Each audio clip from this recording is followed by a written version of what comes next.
Oke, kita lanjutkan lagi eh, mata kuliah kita ya. Selanjutnya kita akan bahas di perancangan tabel nanti. Oke, saya mulai dulu. Bismillahirrahmanirrahim. Assalamualaikum warahmatullahi wabarakatuh. Waalaikumsalam warahmatullahi wabarakatuh.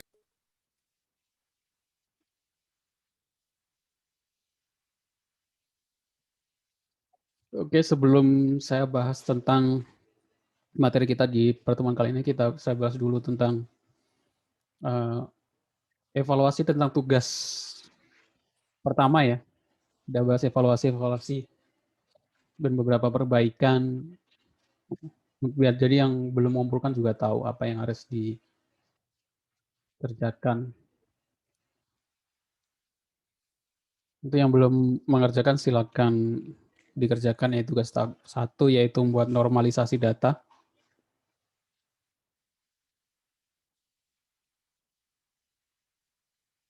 Tugas pertama saya lihat dulu ini ada yang baru mengumpulkan hari ini, kemungkinan belum saya koreksi. Yang pertama mungkin ada beberapa yang masih linknya belum diganti ya. Sebelumnya itu ada yang sebelumnya Ari Hanggara sama Sabar Budiman, tapi sudah diganti. Terus ini masih ada lagi, ini untuk yang lain mungkin belum ada yang belum tahu kalau kalian upload itu ganti dulu settingannya ke siapa saja yang dapat link. Kalau enggak akan seperti ini ya, saya nggak bisa buka. Jadi kalau yang lain kan, nah ini saya bisa buka. Kalau nggak diganti, seperti ini, minta akses. Jadi saya nggak bisa buka ya. Harus minta akses dulu, dari ribet ya. Jadi ganti dulu, biasanya sudah saya kasih tahu ya. Di feedbacknya biasanya belum saya nilai, karena saya belum bisa buka ya. Saya kasih tulisan ganti dulu settingannya ke siapa saja yang dapat link. Ini yang belum saya koreksi, masih ada yang belum belum diubah settingannya. Nah ini juga, ini siapa ya? Rian Septianto. Ini belum bisa saya koreksi ya seperti ini ya, karena masih minta akses ini. Ada Rian? Kalau nggak ada kasih tahu ya ke temennya mungkin. Ya Pak, hadir Pak. Oh hadir ya. Ini diganti dulu, nanti dikumpulkan lagi ya. Nggak perlu dikumpulkan lagi ya. Kalau diganti settingannya, linknya tetap sih. Tadi berubah jadi langsung bisa dibuka seperti ini. Terus evaluasi yang kedua, kalau bisa jangan foldernya ya. Kalau seperti ini kan foldernya, saya harus klik lagi, terus saya klik foldernya, terus baru saya klik lagi. Itu butuh 2-3 klik ya. Biar lebih cepat karena saya ngoreksinya kan banyak, bantu saya. Yang di share itu langsung filenya ya. Kalau contohnya ini masih folder. Untuk tugas selanjutnya mungkin atau yang belum mengumpulkan langsung filenya seperti ini ya. Kalau langsung filenya, nah saya langsung bisa buka tanpa perlu download, memenuhi itu juga ya kok space hari saya. Jadi bisa langsung saya lihat itu, jadi bukan foldernya tapi filenya. Terus kemarin juga ada yang RAR, apalagi di RAR ya, jangan di RAR karena kalau RAR saya malah harus download dulu gitu ya. Kemarin ada yang di RAR karena ada 3 file ya. Jadi kalau bisa jadiin satu file saja, satu file dokumen gitu ya. Jadi tinggal saya klik seperti ini, jadi langsung terbuka evaluasinya. Terus saya sudah tulis untuk melampirkan notanya ya, atau struknya ya. Jadi saya revisi beberapa yang langsung ke normalisasi tanpa menampilkan struk atau notanya atau fakturnya itu ya. Jadi yang belum mengumpulkan bisa disiapkan dari sekarang. Itu saja untuk tugasnya. Silakan kalau ada yang mau ditanyakan untuk tugas satunya.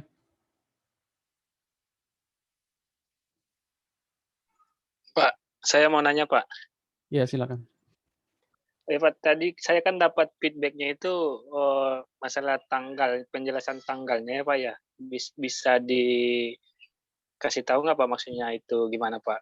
Oh, Mumpung Bapak pas lihat yang file-nya itu pertama Pak. ini ya.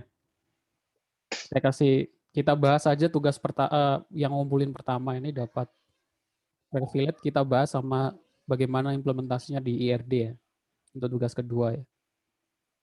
Ini udah ngumpulkan pertama kali, jadi kita jadikan contoh untuk studi kasus kita. Ini feedbacknya kalau nggak salah ini ada tanggal ini ya. Saya tulis tanggal ini Iya Pak. tanggal pemesanan atau tanggal pemberangkatan itu saja. Jadi kita nggak tahu ini tanggal berangkat ya Pak ya berarti ya, itu di situ kan ada tuh tanggal dari tiketnya itu. Kurang tahu kan saya nggak megang. Ya kalau seperti itu Pak, kan itu dari teman sih kemarin dia pas pulang kampung saya minta difotoin. Oh. Nah hari itu pas dia pulang hari itu juga sih Pak, tanggal 10 itu. Oh. Ya, berarti saya buat di notanya penjelasan tanggal pemesanan atau tanggal berangkatnya gitu. Atau di normalisasi. Di normalisasinya ditulis ada tanggal pemberangkatan.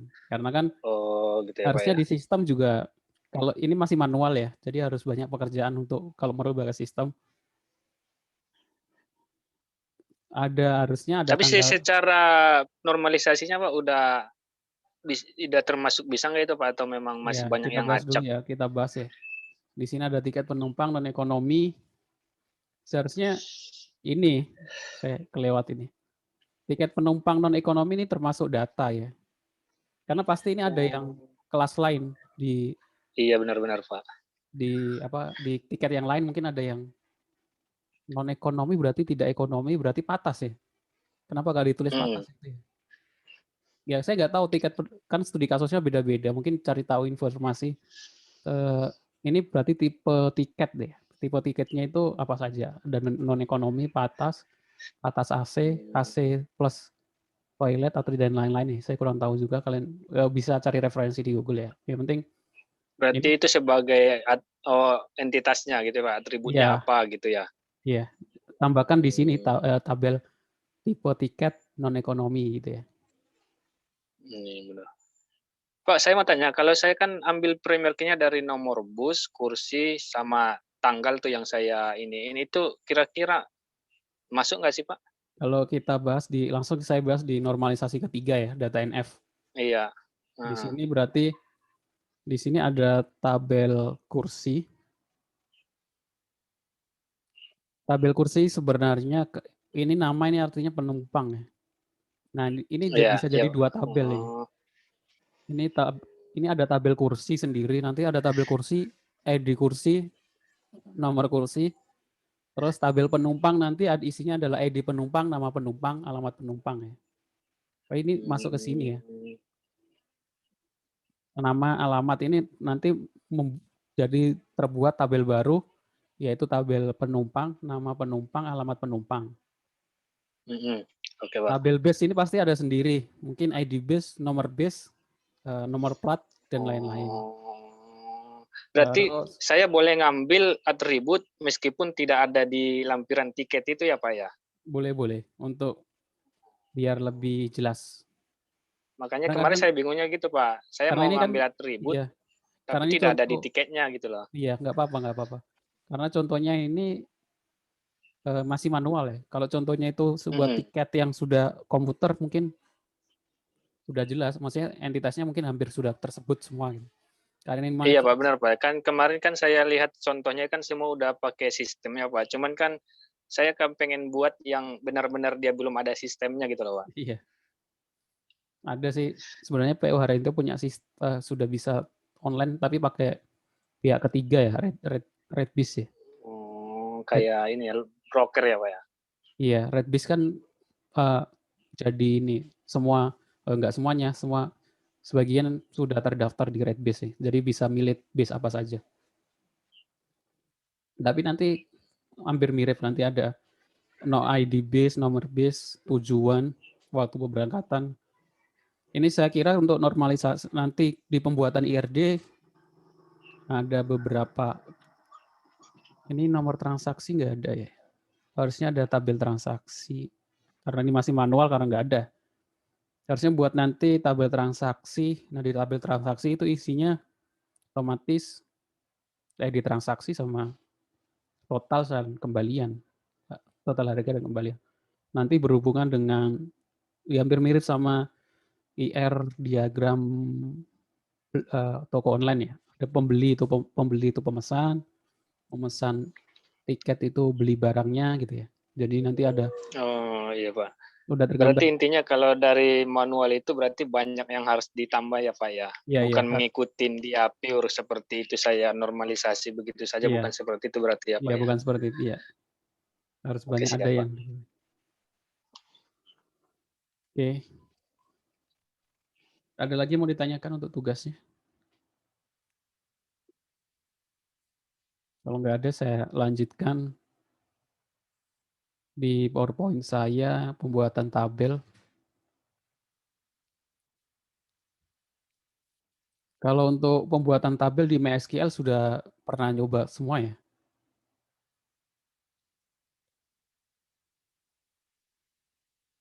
Udah pernah belum? Udah kayaknya Pak. Udah ya? Ya nanti itu tugas selanjutnya ya. Kalau sekarang sih masih IRD sama tabelnya apa saja. Dari perancangan tabel, kita overview dulu tentang MySQL ya. Flashback dulu tentang MySQL. Apa sih MySQL itu? Merupakan database server yang bersifat open source, multi-platform, artinya bisa dipakai yang platformnya Windows atau Linux atau Mac OS, itu yang jadi itu yang pilihan banyak orang ya, karena kadang sekarang ada beberapa aplikasi yang kalau hanya berjalan di Windows, orang akan kesusahan kalau dia sistemnya pakai Linux ya. Nah, SQL ini enggak. Kenapa SQL Server itu ini ya terbitan Microsoft itu ya enggak terlalu banyak yang pakai karena SQL Server yang terbitan Microsoft otomatis servernya harus Microsoft Server. Otomatis nanti kalau Microsoft Server itu pemrogramannya web servernya pakai .NET dan server dengan Microsoft itu bayarnya lebih mahal ya dibandingkan dengan server Linux. Terus bisa dipakai untuk database pribadi atau pada level korporat besar kecil hingga besar. Selain bersifat free ada juga yang bersifat komersil.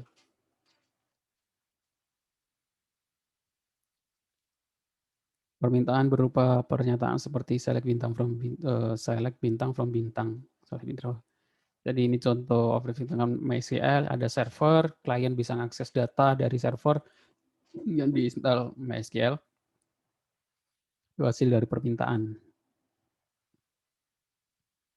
Dasar SQL, struktur query language, digunakan untuk mengakses basis data relasional. Maksudnya basis data relasional itu basis data yang berrelasi ya. Karena nanti ada istilah NoSQL, yaitu basis data yang nggak berrelasi. Contohnya MongoDB, nanti itu untuk basis data lanjut ya. Bersifat standar bisa dipakai untuk basis data relasional lainnya. Perintah SQL dapat dibagi menjadi DDL dan DML. Jadi perintah dasarnya adalah DDL dan DML, ada definition language. Contohnya create database, create table, drop table, insert tabel, alter tabel. Kalau perintah manipulasi untuk manipulasi data, ada select, delete, insert, update. Sebuah aplikasi itu dasarnya cuma create, update, delete ya. Kalau disingkat biasanya root. Jadi aplikasi apapun itu kalau sudah bisa create, update, delete ya udah selesai. Tinggal ditambahkan nanti laporan, fungsi login, fungsi dashboard itu ya. Maksudnya apa? Bisa menampilkan data. Semuanya membuat aplikasi mahasiswa. Ya bisa menampilkan data mahasiswa, bisa insert data mahasiswa, bisa delete data mahasiswa, bisa update data mahasiswa. Itu saja. Kalau sudah bisa itu, kita bisa buat aplikasi dengan studi kasus macam-macam apapun itu ya. Yang penting, makanya kalau kita belajar pemrograman baru,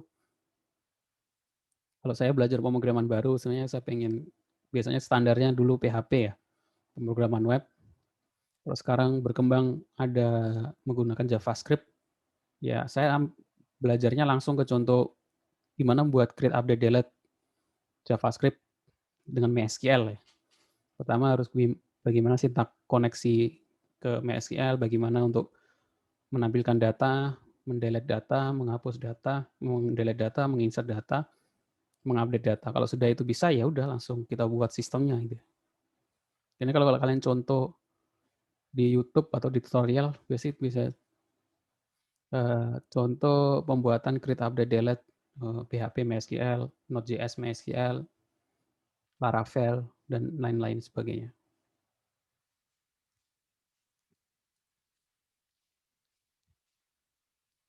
Data definition language yang pertama create digunakan untuk membuat, termasuk diantaranya membuat database baru, tabel baru, view baru, dan kolom. Terus ada alter dan drop. Alter digunakan untuk edit, alter tabel. Jadi bukan edit tabel, tapi alter tabel. Mengganti nama tabel, menambah kolom, mengubah kolom, menghapus kolom, maupun memberikan atribut pada kolom. Walaupun ada aplikasi ketiga yang memudahkan orang untuk memanipulasi data ya. Biasanya kalau MySQL biasanya menggunakan phpMyAdmin atau MySQL Workbench gitu ya. Itu kita tinggal klik-klik, nggak harus hafal perintah atau sintaknya. Tapi saya sarankan kalian harus hafal perintah atau query-nya. Karena kalau membuat aplikasi itu nggak bisa klik-klik ya, jadi harus menulis perintahnya secara teks gitu ya. Jadi harus hafal dulu. Tapi kalau sudah hafal gitu, kita bisa dibantu dengan aplikasi interface-nya seperti phpMyAdmin ya. Dengan phpMyAdmin kan kita bisa langsung delete, update, edit, dan lain-lain itu tinggal menggunakan mouse tanpa menuliskan perintah satu-satu. Tapi di mata kuliah ini nanti tugas-tugasnya nggak menggunakan phpMyAdmin ya, tapi harus menuliskan manual satu-satu.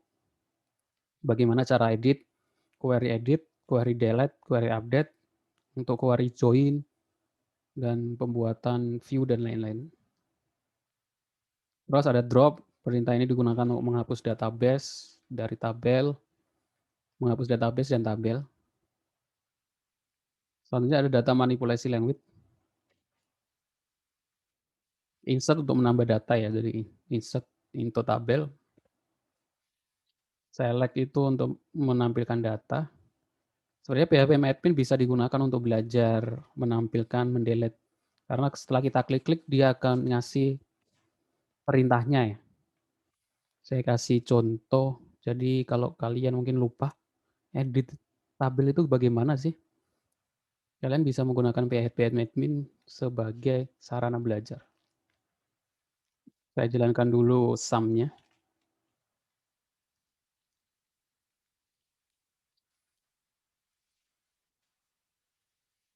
Sum itu terdiri dari Apache, mungkin masih nggak tahu ada mata kuliah jaringan komputer dibahas nggak. Jadi kenapa kita pakai sum? Sum ini terdiri dari banyak aplikasi sebenarnya ya.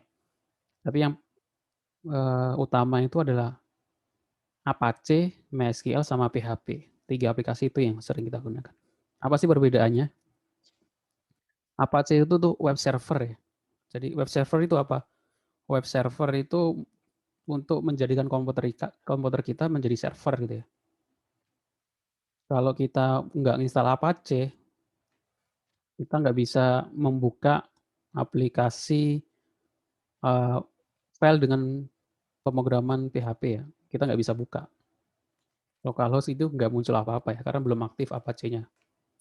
Kalau kita aktifkan, dia mengaktifkan web server, artinya kita membuat server sendiri di localhost atau di komputer, atau nama lainnya itu IP address lokalnya itu 127.0.0.1 ya. Nah, selanjutnya ada MySQL. MySQL ini sekaligus untuk mengaktifkan phpMyAdmin. Kalau kita nggak jalankan, kalau kita klik phpMyAdmin, dia nggak akan bisa karena MySQL-nya belum diaktifkan. Jadi kita harus aktifkan dulu. Nah, akses ditolak. Koneksi gagal, pengaturan invalid. Karena MySQL-nya belum kita aktifkan. Ketika kita mengaktifkan MySQL ini, kita juga mengaktifkan php-admin.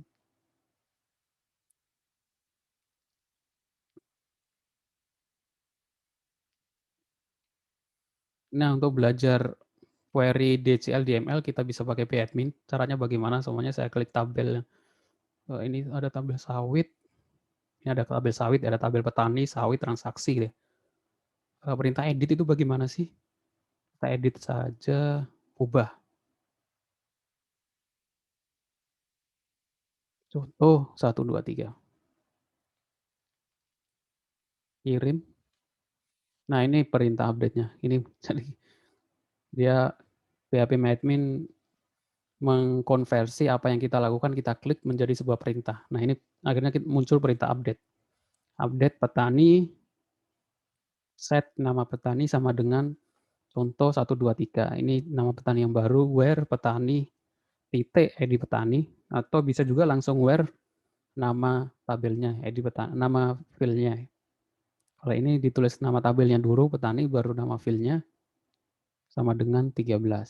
Di situ select bintang from petani untuk menampilkan semua data petani. Akhirnya muncul di sini semua data petani. Jadi semua yang kita lakukan sebenarnya dikonversi dulu ke dalam syntax query, baru dijalankan. Itu juga semua kita lupa syntax update, delete, bisa kita lakukan di sini dulu dengan mouse, baru kita lihat perintahnya. Biasanya seperti itu, biar lebih mudah untuk membantu.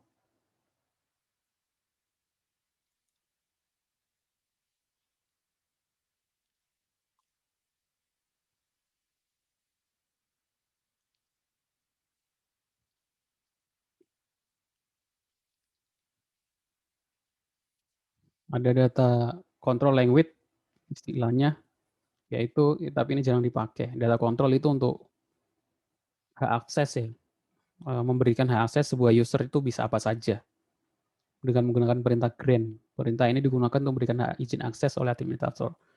Tapi kan defaultnya orang masuk PHP MySQL itu pakai user root ya, yang artinya bisa langsung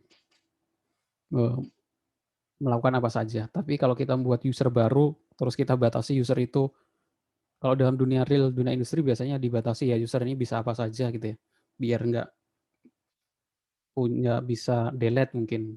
Kalau data transaksi dia bisa delete, bisa edit kan bahaya juga ya. Hanya orang-orang tertentu ya dibatasi gitu. Biasanya kita menggunakan perintah grant.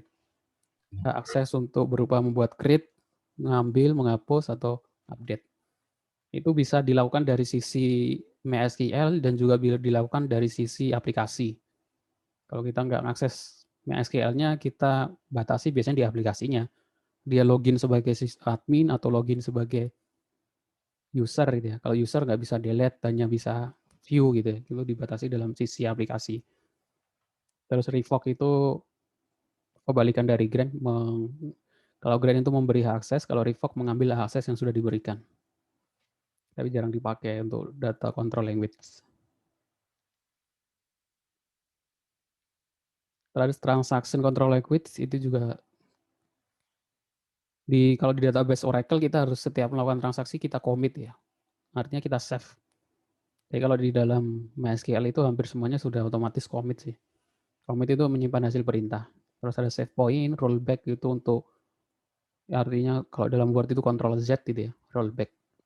Kita sudah menghapus data, kita kembalikan, kita bisa menggunakan perintah rollback. Terus ada set transaction, mengubah level transaksi.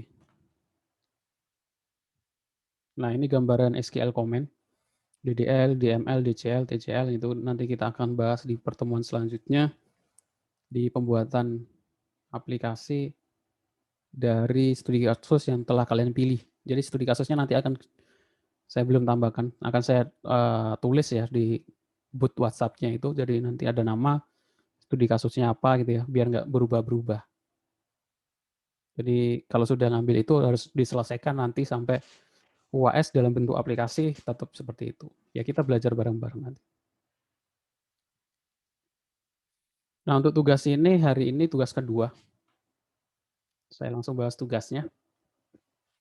Hari ini kita bahas tentang IRD, melanjutkan tugas yang pertama. Jadi kalau yang belum mengerjakan tugas pertama ya dikerjakan dulu, atau terserah sih mau langsung kerjakan tugas kedua juga nggak apa-apa kalau pengen skip tugas pertama. Tapi saya sarankan ya dikerjakan tugas pertama dulu karena masih ada hubungannya tentang tugas kedua. Nggak bisa tiba-tiba langsung tugas kedua, ya bisa aja, tapi seharusnya tugas pertama dikerjakan dulu, terus tugas kedua itu melanjutkan normalisasi tugas pertama, yaitu membuat IRD dari tugas satu yang telah dibuat. Selanjutnya ditambahkan dengan penjelasannya. Penjelasannya itu ada beberapa tabel atau entitas, atributnya apa saja, seperti tadi ya. Dosen mengambil mata kuliah, kardinalitasnya apa, tabel entitasnya apa. Seperti itu. Oke, ada yang mau ditanyakan untuk tugas kedua? Mohon maaf Pak, kardinalitas itu yang mananya itu Pak? Kardinalitas itu yang one to many, apakah one to many, satu ke n, apakah satu ke satu gitu. Iya Pak. Oke siap Pak. Ya. Kumpulkan di form tugas 2. Sudah saya kirim ke semua anggota grup WA ya. Form tugas 2. Nah, di form tugas 2 itu ada, saya share screen dulu.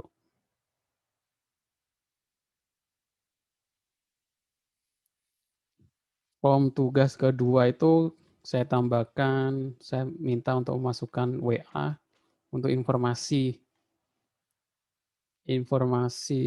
bahwa tugas sudah terkirim. Tugas 2. Saya kasih contoh.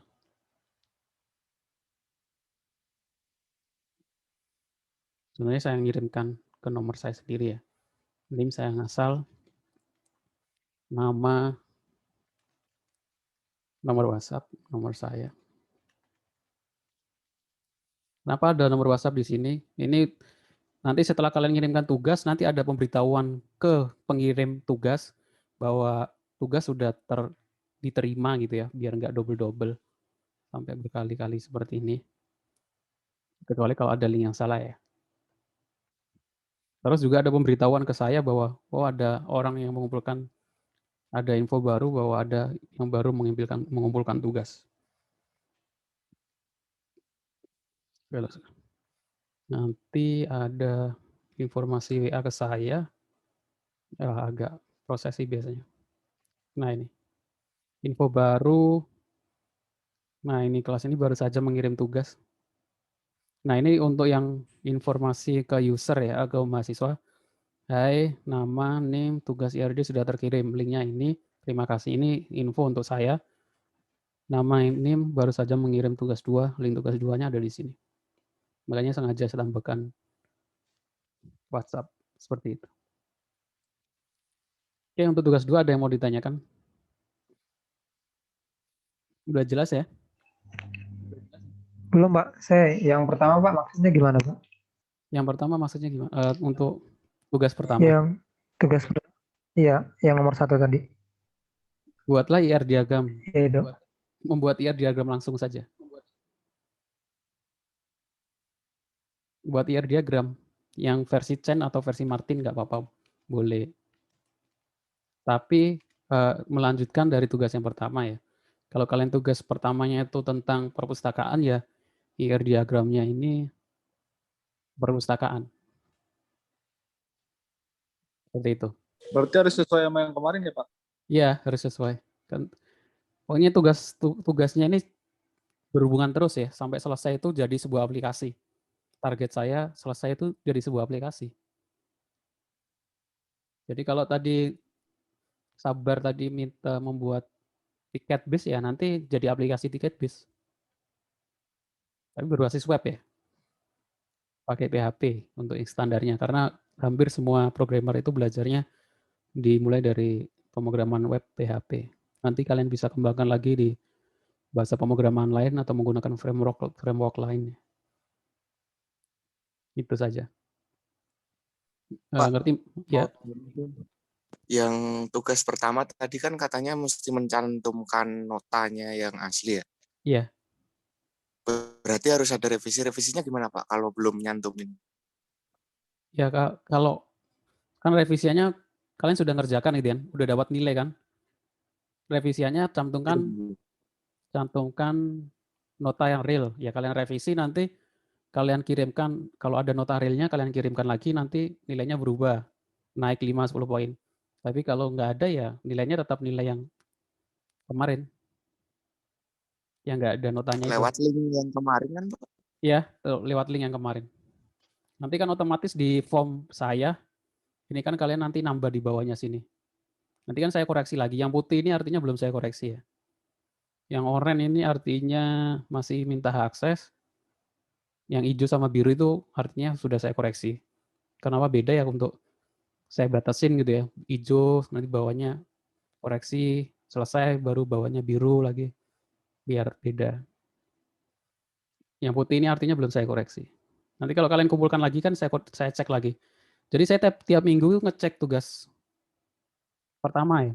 Jadi kalau kalian tugasnya cuma satu, saya tugasnya ngecek lagi dari tugas 1. Kalau ada yang ngumpulin baru, saya cek lagi. Baru nanti melakukan tugas 2. Banyak ya, jadi semua kelas seperti itu ya. Saya lihatin koreksi saya yang harus saya koreksi di sini. Hampir semua tugasnya individu ya. Saya lihatin, ini tugas 1. Nah, ini masih ada yang belum saya koreksi. Jadi, kalau kok tugas saya belum dikoreksi, saya udah kumpulkan 2-3 hari lalu, ya gantian ya kelas lain. Saya juga punya kesibukan juga. Tapi saya usahakan tiap minggu itu saya koreksi. 1 kali minimal. Seperti itu. Ngerti ya maksudnya? Jadi kalian Ya, kumpulkan Pak, lagi. paham, Pak. Kalian kumpulkan lagi, nanti saya koreksi lagi. Saya perbaiki nilainya. Kalau revisiannya diperbaiki. Kalau revisinya nggak diperbaiki, ya nilainya sesuai dengan yang terakhir. Kalau pengen, udah dapat 80, ada revisi ya. Nggak apa-apa ya, 80 udah cukup bagi saya ya, nggak apa-apa. Nggak usah direvisi. Saya mau Maaf nanya, nih, Pak. Ya, siapa dulu nih? Ya, Udah dulu masnya nih. yang itu ya. Oh, kan saya masih baru nih, Pak. Baru gabung ke kelas ini, Pak. Iya. Saya yang pertama itu belum ngerti, Pak, soal dapatin linknya gimana, dari mana gitu. Oh, sudah masuk ke grup WA? Belum, Pak. Nanti dimasukin Belum, ke Pak. grup aja. Oh, saya kirim Coba di linknya chat ya. aja nomornya. Saya kirim ini kelas 18B1. Tapi ikut mata kuliah perancangan sama praktikum? Apa perancangan saja? Praktikum doang, Pak. Oh, praktikum doang. Masalahnya saya kira itu semua yang ikut perancangan ikut praktikum. Saya kira satu paket ya. Ternyata ada yang cuma ikut praktikum. Ada juga yang cuma ikut perancangan. Iya, Pak. Tapi ini saya jadiin satu grup sih sebenarnya, nggak apa-apa ya. Jadi Karena satu grup ya, Pak? iya, jadi perancangan basis data 18.1, basis data 18B1 sama praktikum perancangan basis data 18.1 sih satu grup. Karena sebagian besar sih sama kan ya. Tapi nggak apa-apa ya. Nanti semua info tentang perancangan dan info dengan mata kuliah praktikum saya kumpulkan di sini. Saya kirim linknya ya untuk masuk ke grup. Tapi di Iya, Pak. kampus sudah muncul. Di Iya, kampus mana, ada Pak? nggak? Udah Tugas. ada. Kalau di kampus udah ada, nanti saya tambahkan. Kalau belum ada ya, masalahnya saya ngambil datanya dari e-kampus.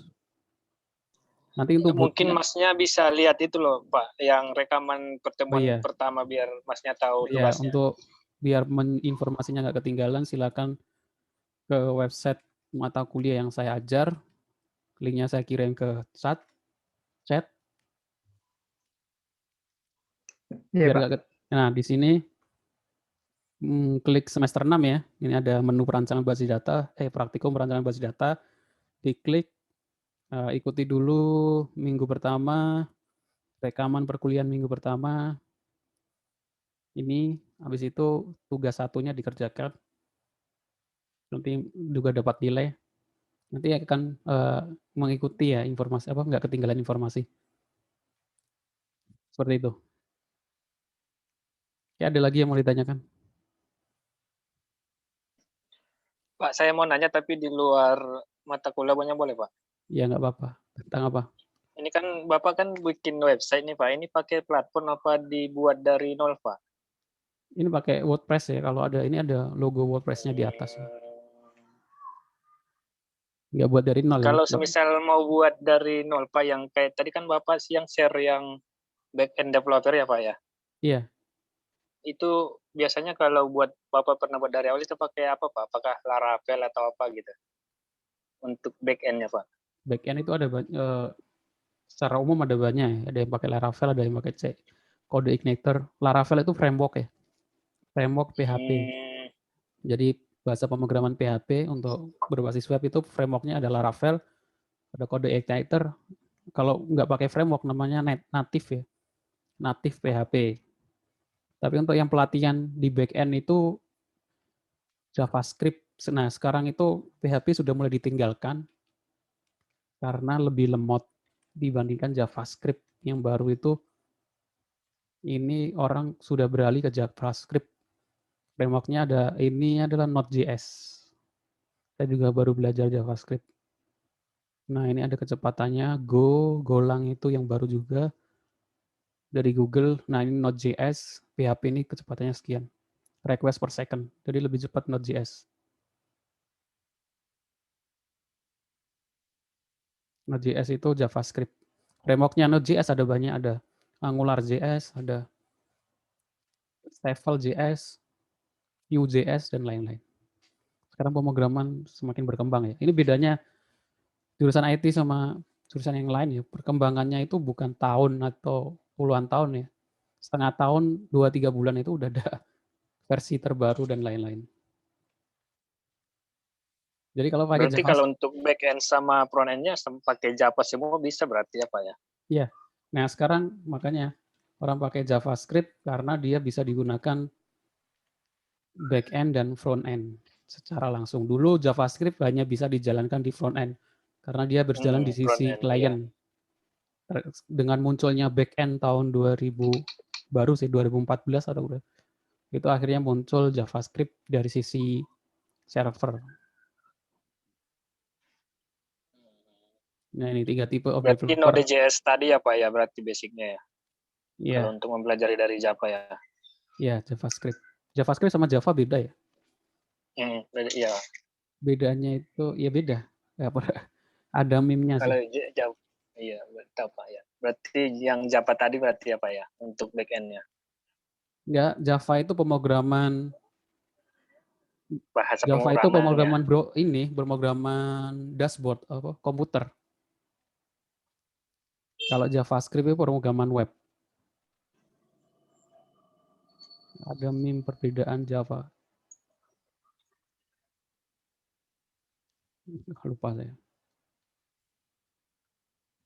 Tapi pernah Pak buat website memang dari nol apa memang pakai platform framework doang Pak?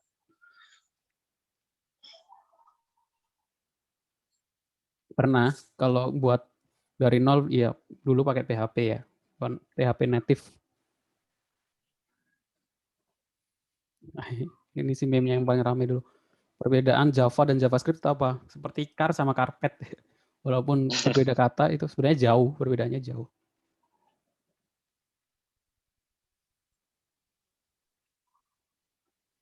Kalian ikuti. Tapi untuk saat ini mending pakai framework itu aja Pak ya daripada building dari nol ya. Oh iya.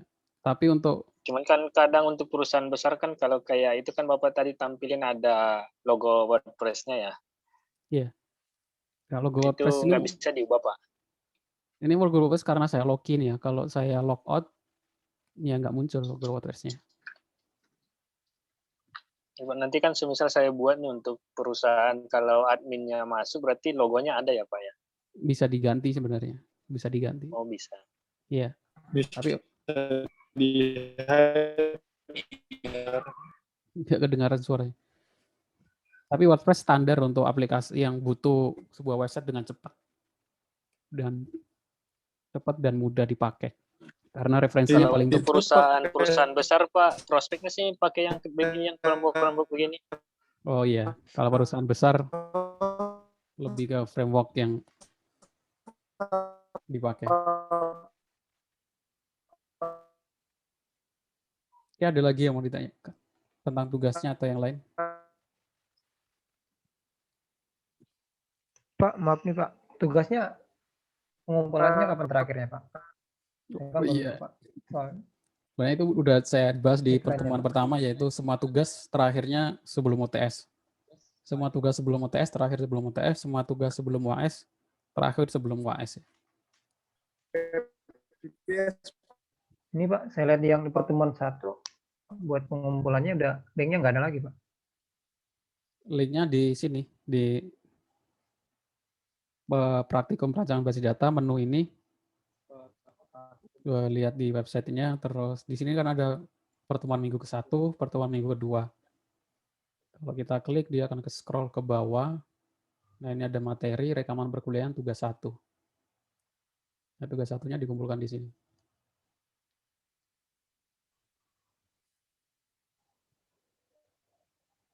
Seperti itu. Bukan dari langsung Gimana? dari apa Pak? Dari kampus ngumpulnya. Bukan. Tugas saya nggak dari kampus ya. Itu alasannya kenapa saya nggak dari kampus, saya ada penjelasannya di video rekaman perkuliahan pertama. Saya jelaskan kenapa saya nggak, pengumpulannya nggak pakai kampus. Ya Pak, soalnya Iya, sama-sama. kita kan udah biasa dari kampus Pak. Iya. Ada lagi yang mau ditanyakan untuk tugas kita?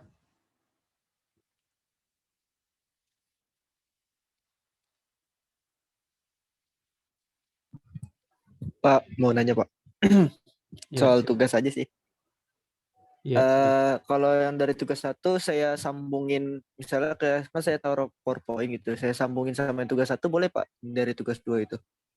maksudnya disambungin filenya. Biar jadi kayak ada step, iya ada stepnya gitu. Ya, nggak apa-apa. Jadi satu PowerPoint gitu, Iya, nggak apa-apa. nggak apa-apa ya? Iya, Oke Pak. Ya, makasih Pak. ya, sama-sama. Nanti paling UAS-nya itu bisa jadi UAS-nya itu kumpulan dari tugas 1 sampai tugas 5 ya. Jadi bisa dihitung nggak ada UAS gitu ya. Maksudnya UAS-nya adalah buat normalisasi, buat IRD, buat ini. Jadi kalau yang sudah ngerjakan semua ya tinggal gabungin, kumpulkan, itu UAS. Tapi kalau belum mengerjakan tugas ya otomatis dia tetap malah mengerjakan tugasnya karena dia bagian dari UAS. Kadang saya buat seperti itu. Jadi Iya Pak, mungkin lebih bagus kayak gitu Pak. Jadi kita juga semangat nih Pak. oh iya, seperti ya udah saya buat seperti itu. Jadi nanti UAS-nya adalah gabungan dari tugas sebelum UTS.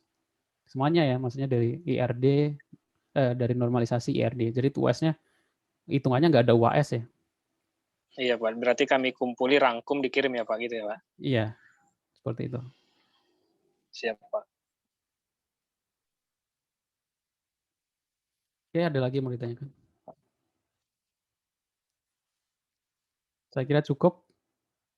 Mungkin nanti di pertemuan selanjutnya kita bahas tentang konseptual data model, CDM, PDM, dan physical data model. Dari situ nanti bisa langsung diekspor ke MySQL.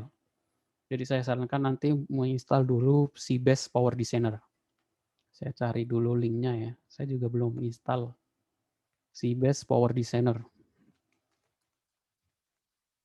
Nah, Sybase Power Designer, dia ini aplikasinya kayaknya berbayar, jadi kalian harus cari yang ada crack-nya juga. Nah, ini Sybase Power Designer 16,5 full crack.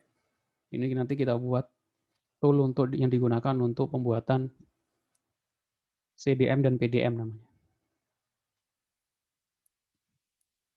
Saya share ya, biar kalian bisa download dan install di pertemuan selanjutnya. Saya harap sih pertemuan selanjutnya sambil buka laptop biar sambil praktek gitu ya. 18B1. Oke, itu saja. Saya kira cukup kalau nggak ada pertanyaan. Dari sisa waktunya, kalian bisa gunakan untuk langsung mengerjakan membuat IR diagram. Yang pertama adalah jangan takut salah. Pertama, syarat juga nggak dimarahin. Kedua, kalian masih bisa ngerevisi, saya kasih tahu salahnya di mana. Jadi ya nggak apa-apa sih, salah-salah kumpulkan aja apa adanya. Seperti itu ya. Saya kira cukup, saya akhiri pertemuan kita hari ini. Terima kasih atas kehadirannya. Untuk yang belum bisa ikut Zoom, mungkin nanti bisa lihat rekaman perkuliahannya. Mungkin karena biasanya uploadnya agak lama, yang upload 500 MB-an dari rekaman itu mungkin besok pagi baru terupload ya, maksudnya baru sempat nguploadnya.